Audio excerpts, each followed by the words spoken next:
Dans cette vidéo, je vais évoquer mon parcours initiatique qui a commencé avec cette année 2012 qu'on a annoncé comme la fin du monde.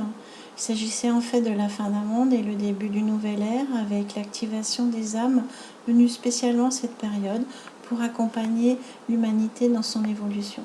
En 2012, mon âme s'est donc activée et j'ai commencé en participant à une formation dans le domaine de l'énergétique sur la proposition d'une collègue.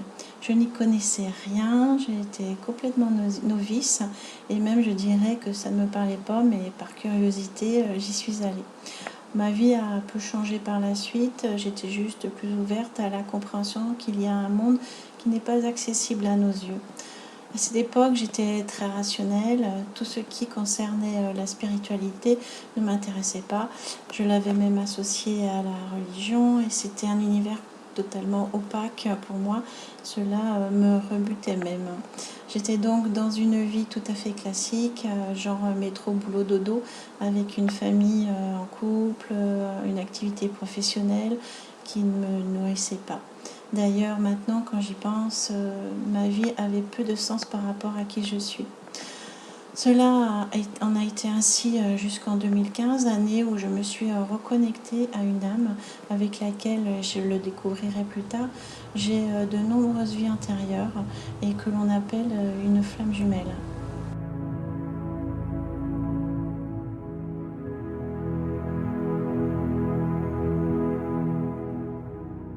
C'est ce jour-là que tout a commencé. Je vais vous passer des détails sur la rencontre hors du commun, magique, incroyable, inqualifiable. Il n'y a pas de mots pour décrire ce que l'on ressent énergétiquement. Donc c'est toujours très déstabilisant ce genre de reconnexion, l'impression de se connaître déjà, d'être en phase, d'être comme à la maison. Nous avons suivi avec précision, sans le savoir, les différentes étapes du processus de flamme jumelle que vous pouvez trouver facilement dans les articles sur Internet. Donc l'étape de la séparation est arrivée en 2016, qui a été pour moi une année absolument terrible.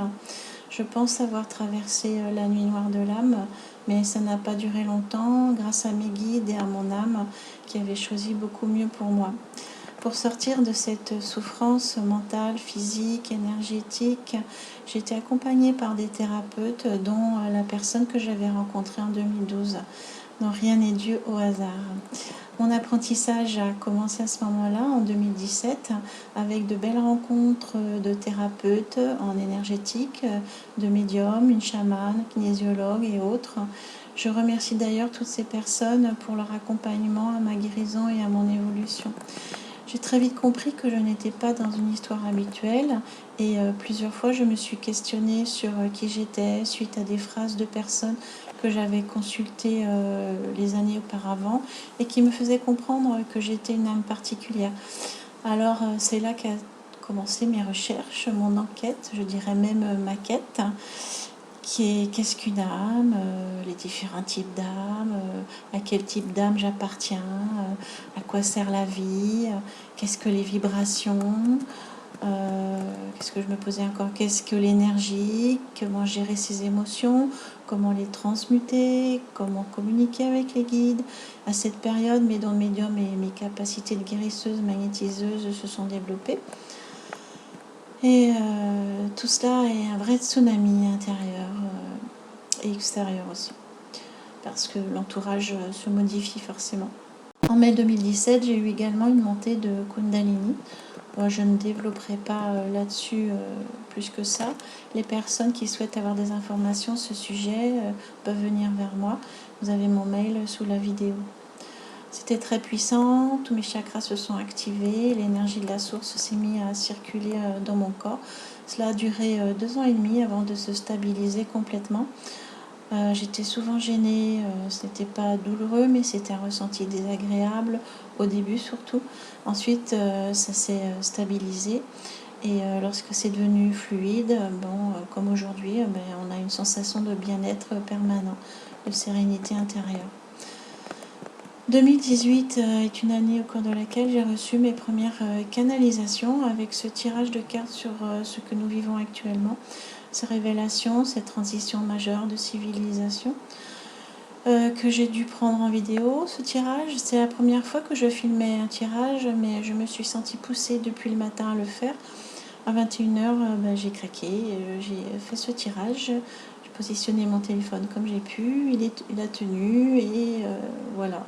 Les quelques minutes de ce tirage sont assez fortes, puissantes. J'ai pas pu le faire plus de 3-4 minutes, je crois.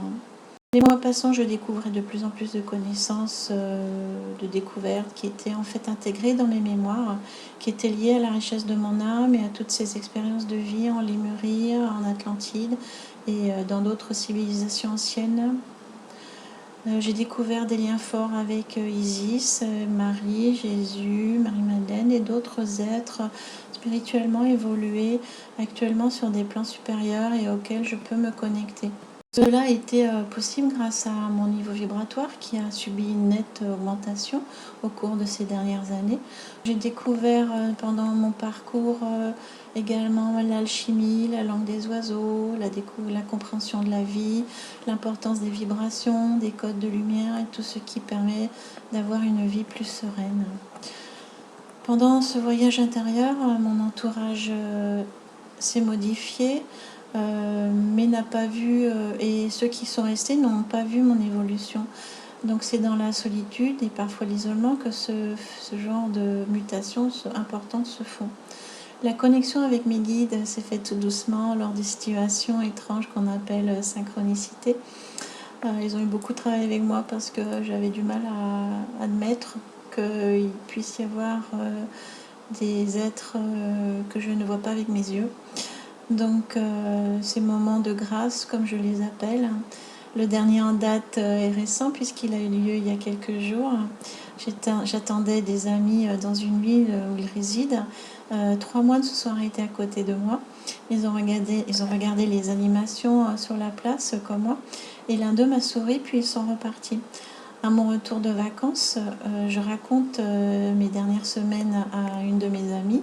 Et alors que nous sommes installés confortablement sur une terrasse face au port, au moment où j'évoque la ville en question, dont je vous ai parlé juste avant, et de ces moines, à ce moment-là, passent devant nous 3 religieuses.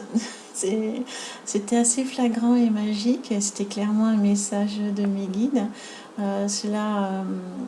Voilà, à savoir lequel, après il faut décoder. Mais j'en ai vécu des centaines et je dois avouer que celui-là est le plus fort que j'ai eu à vivre. Donc aujourd'hui, je ne suis pas avec ma flamme jumelle, mais je suis sereine, il est dans mon cœur. Je suis complètement détachée émotionnellement. J'ai beaucoup appris et j'apprends encore. J'accompagne les flammes jumelles dans leur parcours. N'hésitez pas à me contacter si vous le souhaitez. Je suis donc thérapeute holistique, éveilleuse de conscience. Je fais partie des guérisseurs, des enseignants. Je suis médium et passeuse d'âme dans le sens où je fais évoluer les âmes. Je fais passer les âmes vers des niveaux de conscience supérieurs. Je communique avec les défunts qui ont un message pour leurs proches. Voilà, j'encourage chacun à être autonome car nous avons tous un chemin qui est personnel et chacun a un bagage karmique et transgénérationnel différent.